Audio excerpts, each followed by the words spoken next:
जय जय रघुवीर समर्थ श्रीमत दासबोध दशक 13वा नामरूप समास 6वा लघुबोधना. जे बोली जेती पंचतत्वे त्याची अभ्यास या नावे तदरूपी स्वानुभवे रूपी जाणावी. श्रीराम समर्थ.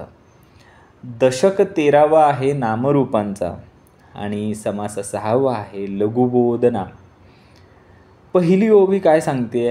जे बोली जेती पंचतत्वे त्याची अभ्यासया नावे तदरूपी स्वानुभवे रूपे जाणावी.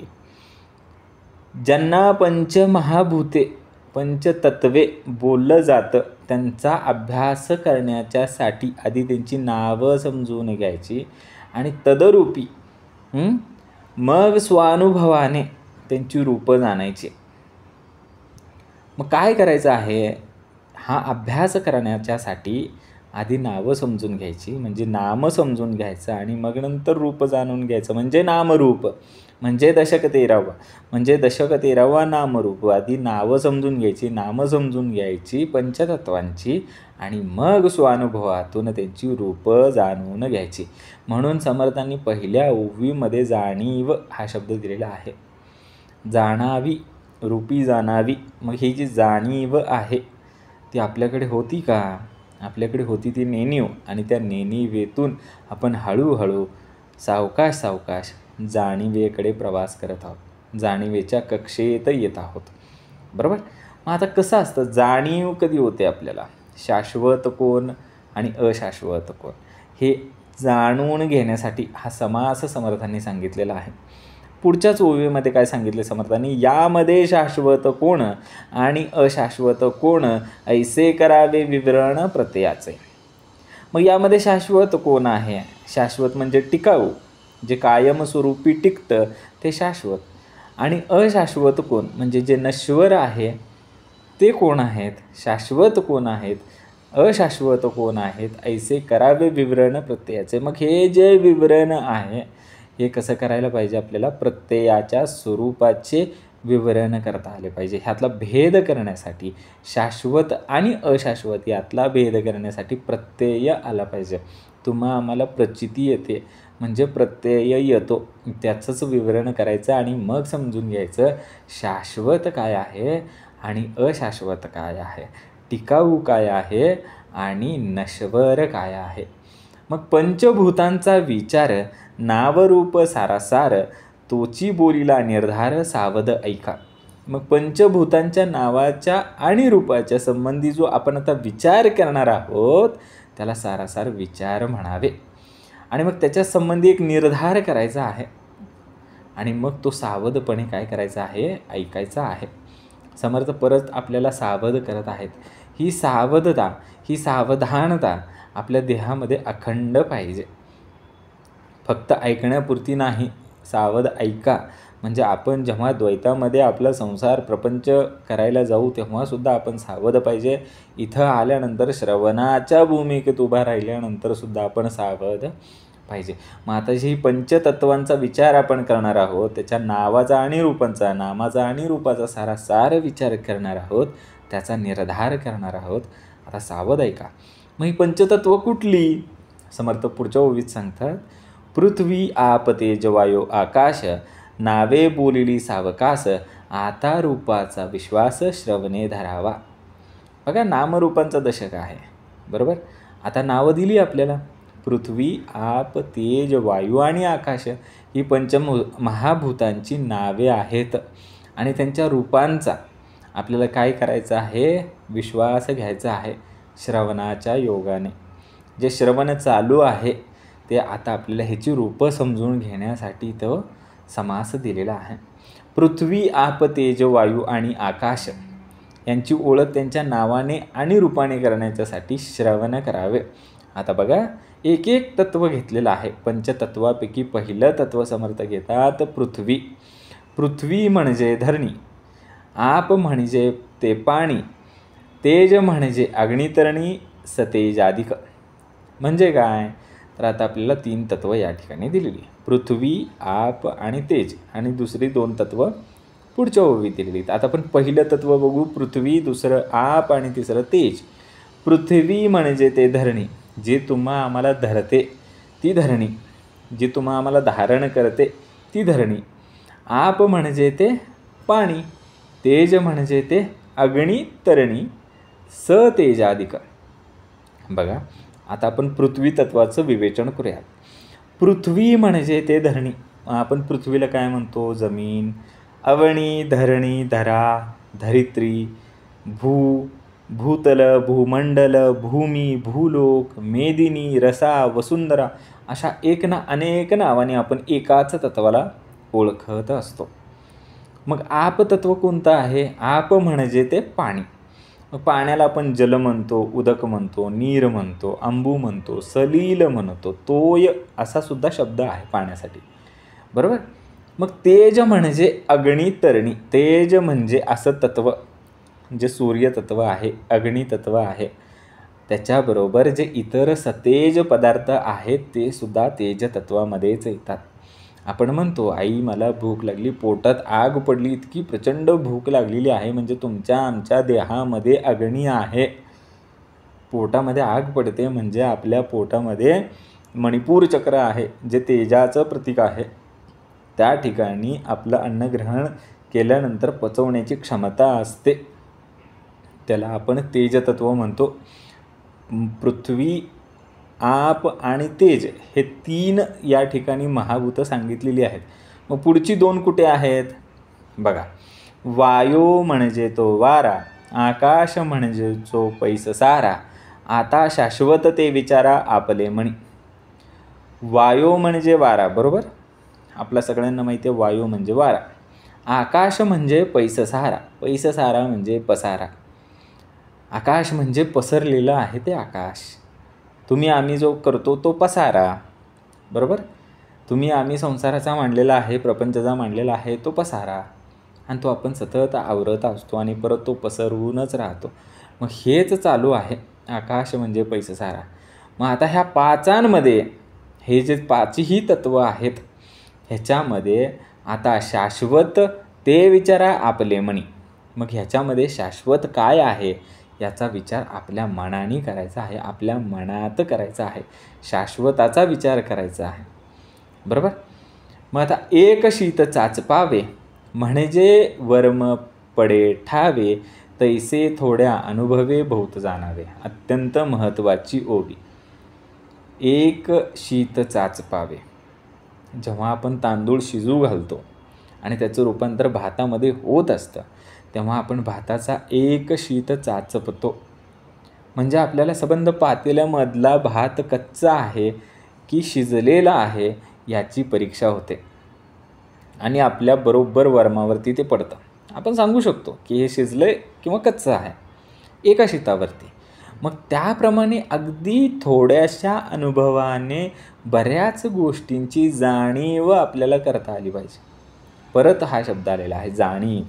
तुम्हा आम्हाला जाणीव घ्यायची असेल, बरोबर, तर प्रत्येक वेळेस मोठं कार्य करण्याची गरज नाही. अगदी थोड्या अनुभवामध्ये सुद्धा मोठी जाणीव त्या ठिकाणी आपल्याला घडू शकते. जशा पद्धतीनं आपली गृहिणी जेव्हा पातेल्यामध्ये असलेलं एक शीत चाचपून अखंड त्या पातेल्यामध्ये जो भात आहे तो कच्चा आहे की शिजलेला आहे जसं अनुमान लावते, तशा पद्धतीनं तो जो अनुभव आहे तो थोडा असला तरी त्यातून जाणीव बहुत आहे ही ओवी परत घेतो.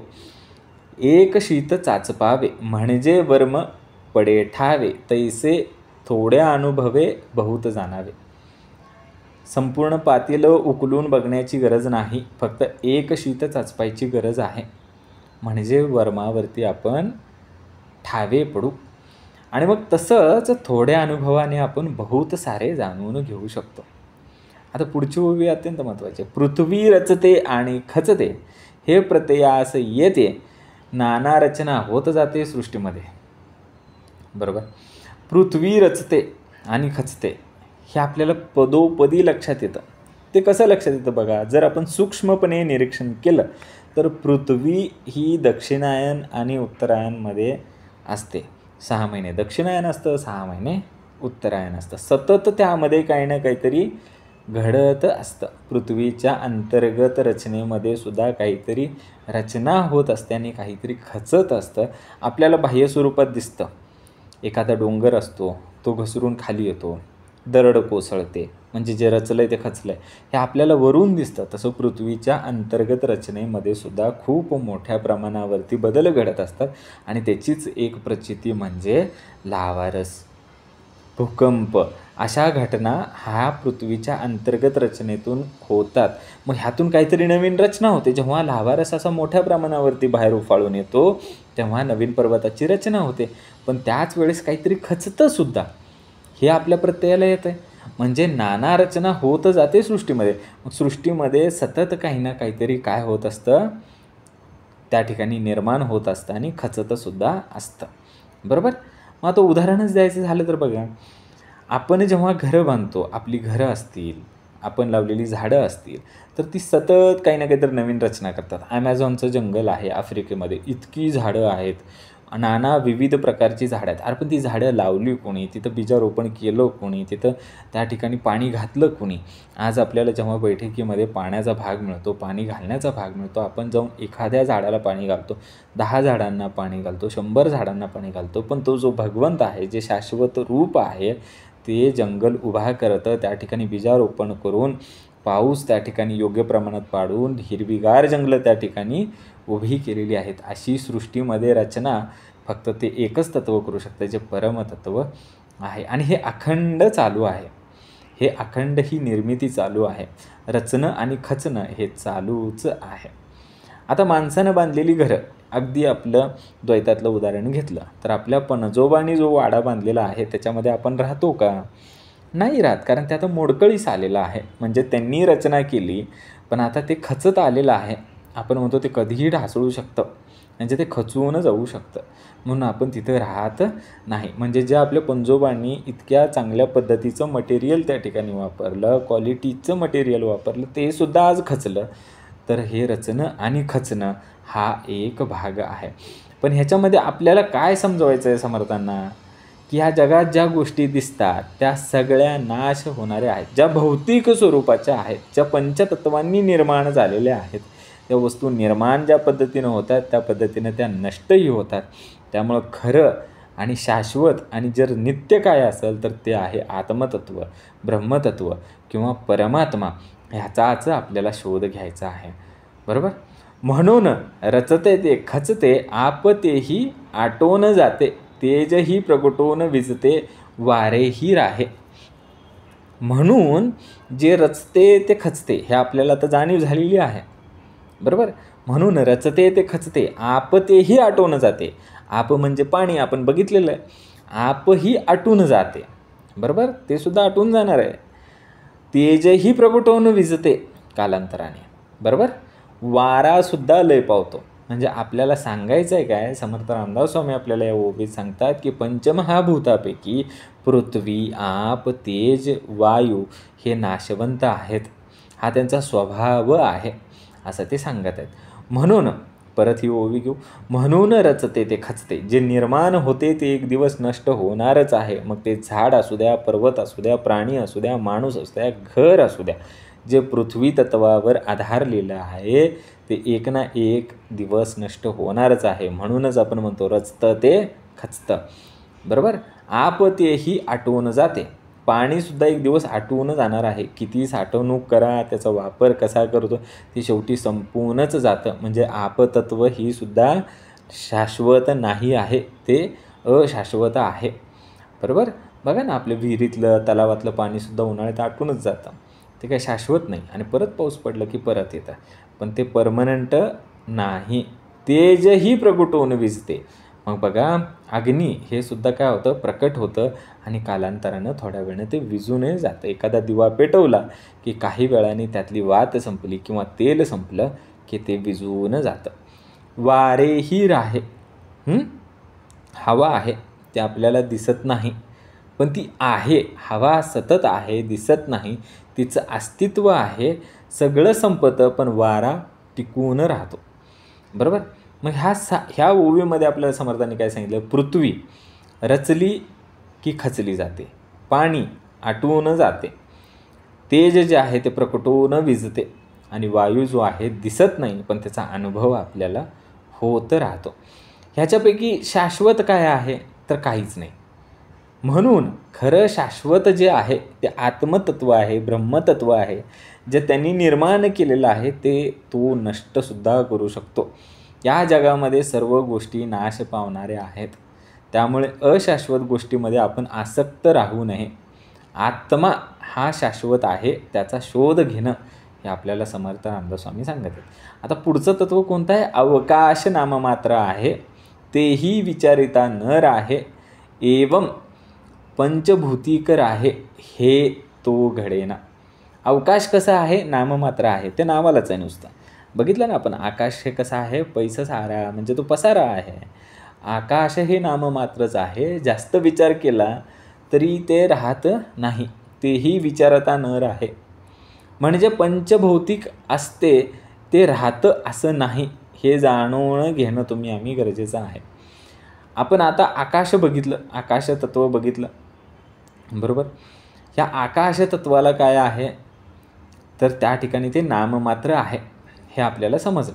मग ही जी सगळी तत्त्वं आहेत ही कशी आहेत? मायिक आहेत, भ्रमक आहेत. ही कशी आहेत? शाश्वत नाही आहेत. मग शाश्वत काय आहे? ऐसा पाच भूतांचा हा विस्तार, नासिवंत हा निर्धार, शाश्वत आत्मा निराकार सत्य जाणावा. मग ह्या पंचमहाभूतांचा जो विस्तार आहे, ऐसा पाचा भूतांचा हा विस्तार, नासिवंत हा निर्धार, तो सर्व नाशवंत आहे. ही जी पंचमहाभूतं आहेत ही नाशवंत आहेत असा निर्धार पक्का झाला, बरोबर. नासिवंत हा निर्धार झाला, पक्का झाला. आता शाश्वत आत्मा निराकार, मग निराकार आत्मा जो आहे तो सत्य आहे, तो शाश्वत आहे आणि त्याचीच जाणीव तुम्ही आम्ही करून घ्यायची आहे, बरोबर. पंचमहाभूतांपैकी जेवढा काही विस्तार घडलेला आहे, पृथ्वी आप तेज वायू आकाश यांनी जो विस्तार केलेला आहे तो पूर्णपणे नाश होणारा आहे. ही ठाम समजूत आता तुमच्या आमच्या देहामध्ये पक्की झालेली आहे. तुम्ही आम्ही सुद्धा त्या ठिकाणी नाशवंत आहोत, कारण तुम्ही आम्ही या पंचमहाभूतांपासूनच बनलेले आहोत. पण शाश्वत काय आहे? आत्मा हा शाश्वत आहे, तो निराकार आहे, त्याला कोणतंही रूप नाही. हे सत्य तुम्ही आम्ही जाणवून घेतलं पाहिजे. मग पुढं काय सांगितलं आहे की पंचभूतांचा हा जो विस्तार आहे, मग ह्याच्यामध्ये काय येतं? तुम्ही मी, परत वस्तू घ्या, शरीर घ्या, घर घ्या, नदी घ्या, पर्वत घ्या, हे सगळं काय आहे? नाशवंत आहे. हे कसं आहे? नश्वर आहे. आत्मा मात्र त्या ठिकाणी शाश्वत आहे, तो माईक नाही आहे. तो आत्मा कोणास कळेना.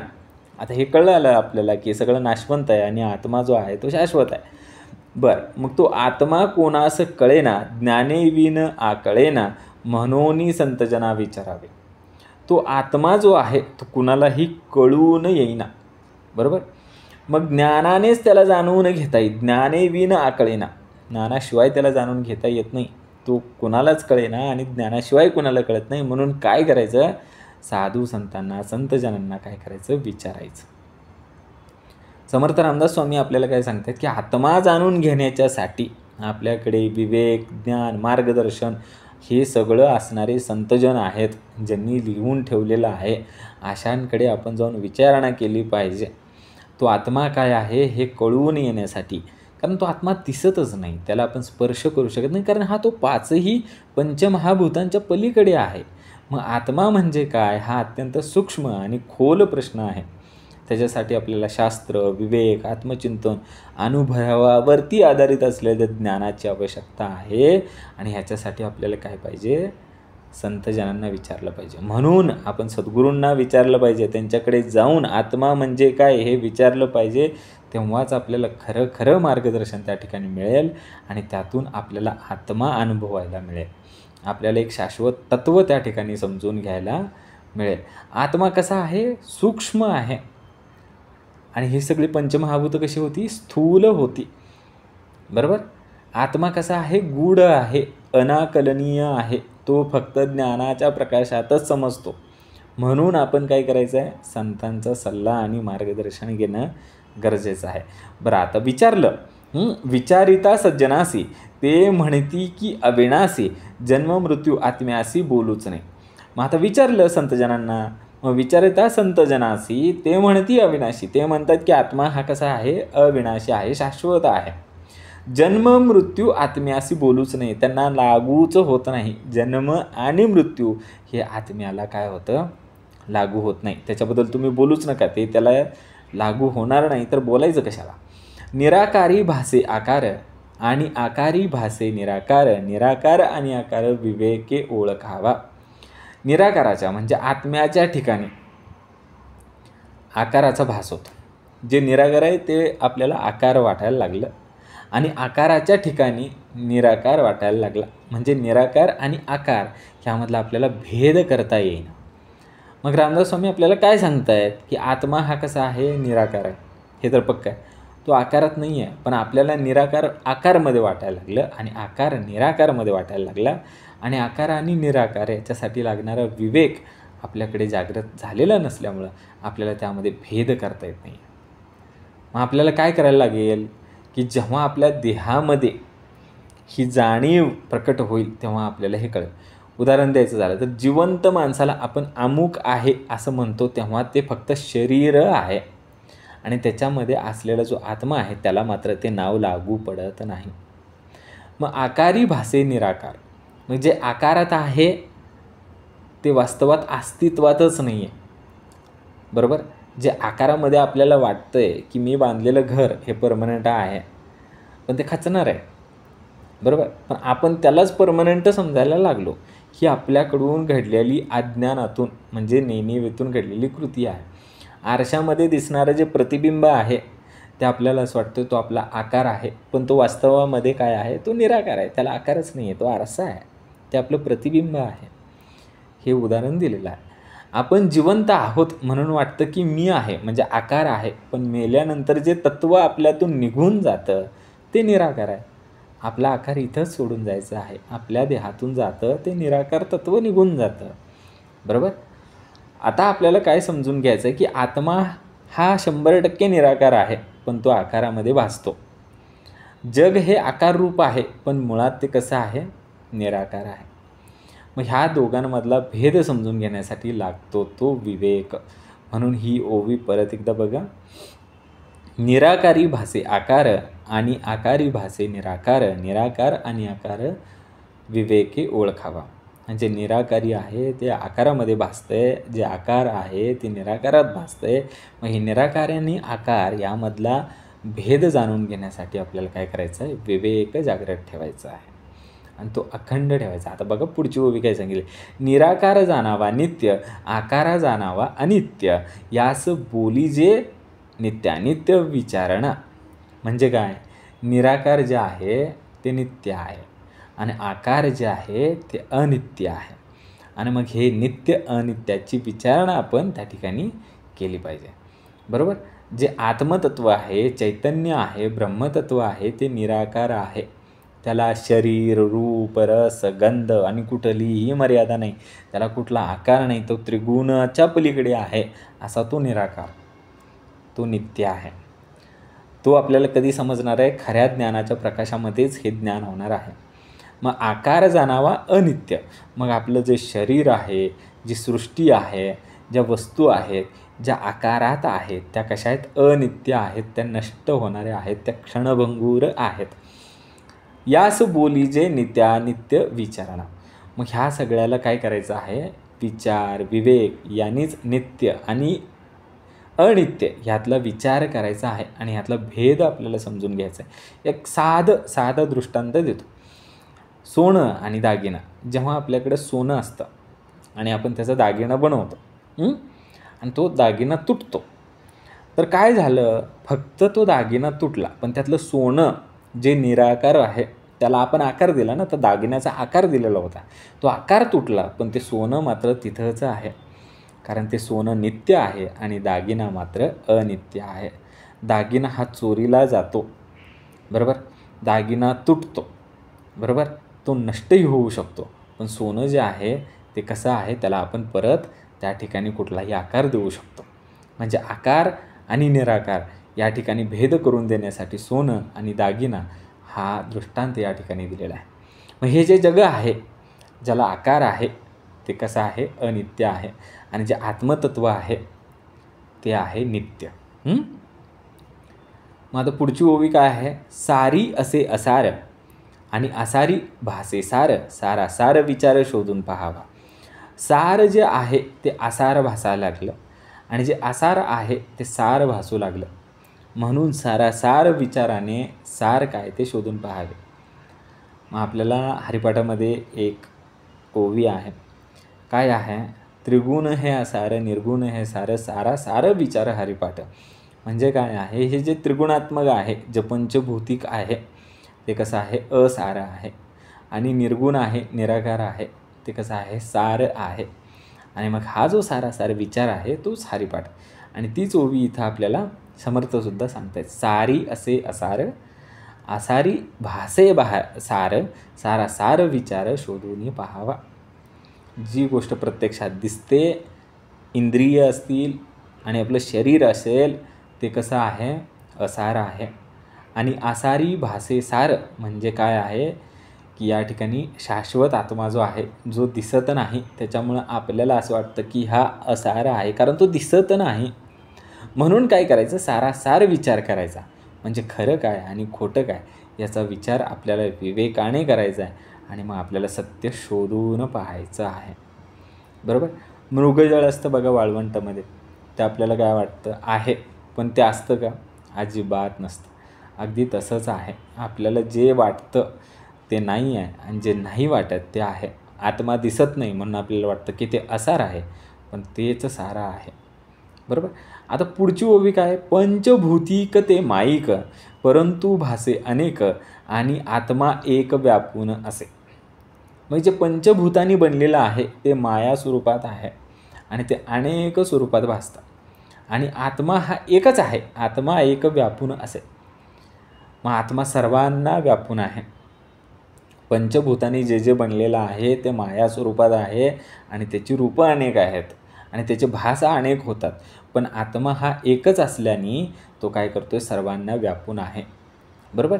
चहूभूतांमध्ये गगन तैसे गगणी असे सघन, नेहटून पाहता अभिन्न गगन आणि वस्तू. ह्या चारी भूतांमध्ये गगन कसं आहे, व्याप्त आहे. गगन कसं आहे, सूक्ष्म आहे. नीट विचार करून पाहिलं तर गगन आणि आत्मवस्तू ह्या अभिन्न आहेत असं कळून आलं आम्हाला. बरोबर. म्हणजे कसं, चार भूत, पृथ्वी, जल, अग्नी, वायू आणि गगन म्हणजे आकाश. गगन हे सघन आहे, तैसे गगनी असे सघन. नेहटून पाहता अभिन्न गगन आणि वस्तू. आता पुढची ओवी अत्यंत महत्त्वाची आहे. उपाधीचे योगेची आकाश, उपाधी नसता निराभास, निराभास ते अविनाश तैसे गगन. उपाधीच्या योगानेच आकाशाला एक भूत म्हणून गणवावे लागते, त्याची गणना होते. उपाधीच नसते तर तो निराभास जाणावा. तो निराभास आहे, तो अविनाशी आहे, असे ते गगन आहे. आता असो हे विवंचना, परंतु जे पाहता नासेना, ते गे त्याची अनुमाना विवेकी आणावे. मग आता ही विवंचना राहू द्या. आता असो हे विवंचना, हे जी काही विवंचना केलेली आहे ना आपण, तर्कशुद्ध पद्धतीनं जे काही स्पष्टीकरण दिलेलं आहे ते आता राहू द्या. परंतु आपण जे पहिले पाहिलेले आहेत ते नाश पावत नाहीत. आणि ते आपल्याला काय करायचं, विवेकाने अनुमानात आणायचं आहे. आता थोडं परत एकदा बघा. परमात्मा तो निराकार, जाणी जे हा विचार सार, आणि आपण कोण हा विचार पाहिला पाहिजे. मग परमात्मा कसा आहे, निराकार आहे. हे ब्रह्मतत्व जे आहे तो निराकार आहे, त्याला कुठलाही आकार नाही आहे. मग ह्या आपल्याला जाणीव झाली पाहिजे. जाणीजे विचार सार, मग हाच काय आहे, सार आहे. याखेरीज कोणता विचार केला पाहिजे आपण, आणि आपण कोण हा विचार केला पाहिजे. आपण कोण हा विचार त्या ठिकाणी आपण पाहिला पाहिजे. बरोबर. आता बघा समर्थ रामदास स्वामी आपल्याला काय सांगतात, परमात्मा हा निराकार आहे, कारण तो भौतिक रूपात नाही, त्याला आकार नाही, त्याला रंग नाही, त्याला आकारमान नाही आहे, त्याला शब्द स्पर्श रूप रस गंध कुठलेही तन्मात्रा लागू पडत नाही. तो सृष्टीतल्या सगळ्यांपेक्षा वेगळा आहे, तो अमूर्त्य आहे, त्या अगम्य आहे, तो सर्वव्यापी आहे, तो सर्वज्ञ आहे, असं ते परमतत्व आहे. हा विचारच सार आहे. हीच खरी ओळख आहे, हीच खरी समज आहे आणि हीच खरी जाणीव आहे की परमात्मा हा निराकार आहे. हे जाणून घेतलं पाहिजे आणि आपल्याला सत्य समजलं पाहिजे. पण आपण कोण? आपण कोण? मग आपण कोण आहोत? तर केवळ परमात्माचा विचार नाही, तर आपण कोण हा सुद्धा विचार आपण त्या ठिकाणी केला पाहिजे. बरोबर? यासाठी आत्मचिंतन करून आपण कोण हा प्रश्नाचं उत्तर शोधण्यासाठी कशाची गरज आहे? बैठकीची गरज आहे. आध्यात्मिक साधनेची गरज आहे. उदाहरणच द्यायचं झालं, नदी आणि पाणी. नद्यांचे अनेक प्रकार आहेत, नद्यांना वेगवेगळे किनारे आहेत, पण पाणी हे निराकार आहे. ते एकसारखं आहे. पण ते नदीत गेलं, हिमनदीत गेलं की त्याचं स्वरूप बदलतं. फक्त तसंच आहे. आत्मा जो आहे तो परमनंट आहे. तेच पाण्याप्रमाणे आहे आणि तो जसं नदीचं स्वरूप बदलेल, हिमनदी किंवा आपली पाण्याची नदी, त्याप्रमाणे काय होतं, आत्म्याचं स्वरूप बदलतं. पण ते निराकार आहे. बरोबर? आत्मा जो आहे तो कसा आहे? निराकार आहे, अमर्त्य आहे, सर्वव्यापी आहे आणि तो सर्वज्ञसुद्धा आहे. बरं, आता मग काय आहे?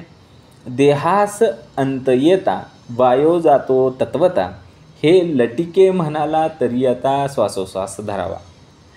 देहाचा अंत जेव्हा होतो तेव्हा काय निघून जातं? तर त्यातून वायू तत्व निघून जातं आणि म्हणूनच आपण त्याला मड म्हणतो. बरोबर? हे जर खोटं वाटत असेल, वायू निघून गेल्यानंतर देहाचा अंत होतो, तर श्वासोश्वास एकदा कोंडून पहा. बरोबर? असं काही करू नका. देहास अंत येता म्हणजे मृत्यू आला की वायू तत्व निघून जातं. आणि हे जर आपल्याला वाटत नसेल, हे लटिके म्हणाला तरी आता, हे लटकच म्हणणं आहे का काय? असं नाही आहे. तर श्वास प्रश्वास घेतलाच पाहिजे, तो चालूच ठेवला पाहिजे, तो धरलाच पाहिजे. बरोबर?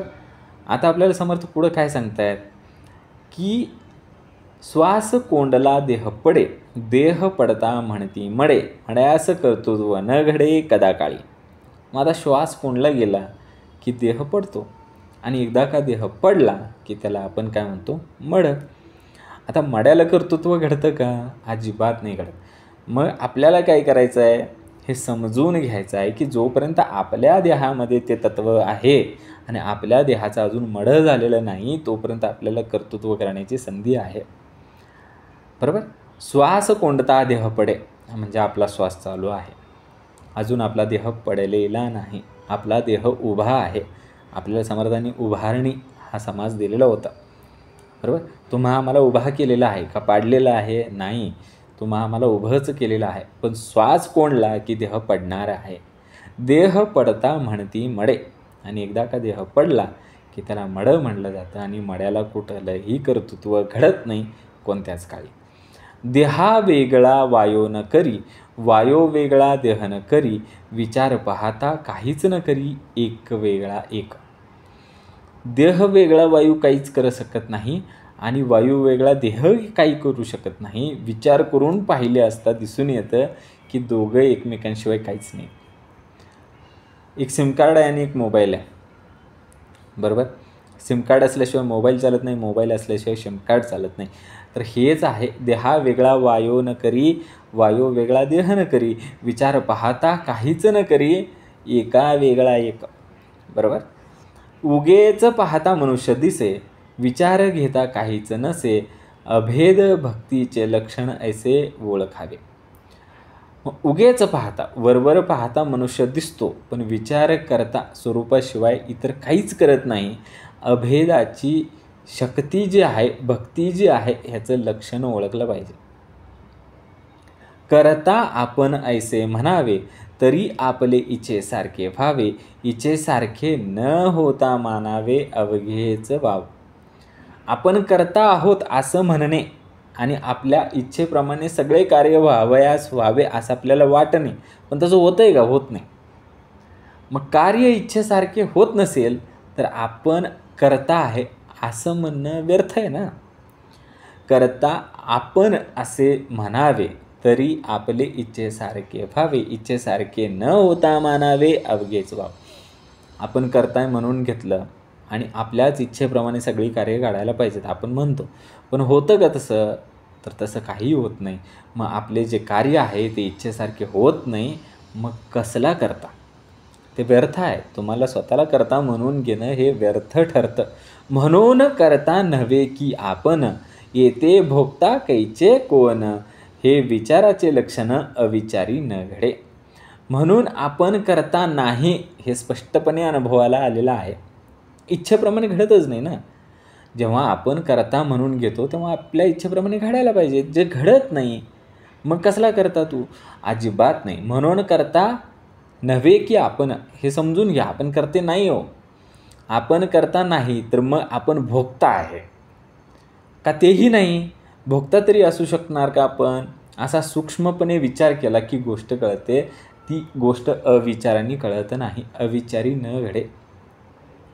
म्हणून करता नव्हे की आपण, तेथे भोगता कैचा कोण, हे विचार लक्षण अविचारी न घडे.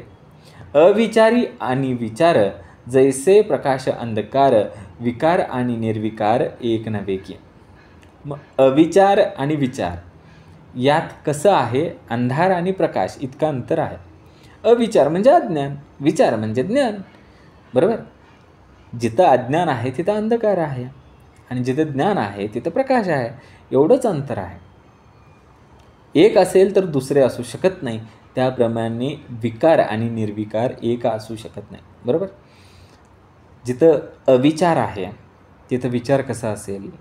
जिथं अज्ञान आहे तिथं ज्ञान कसे असेल? नाहीच. आणि जिथं ज्ञान आहे तिथं अज्ञान असूच शकत नाही.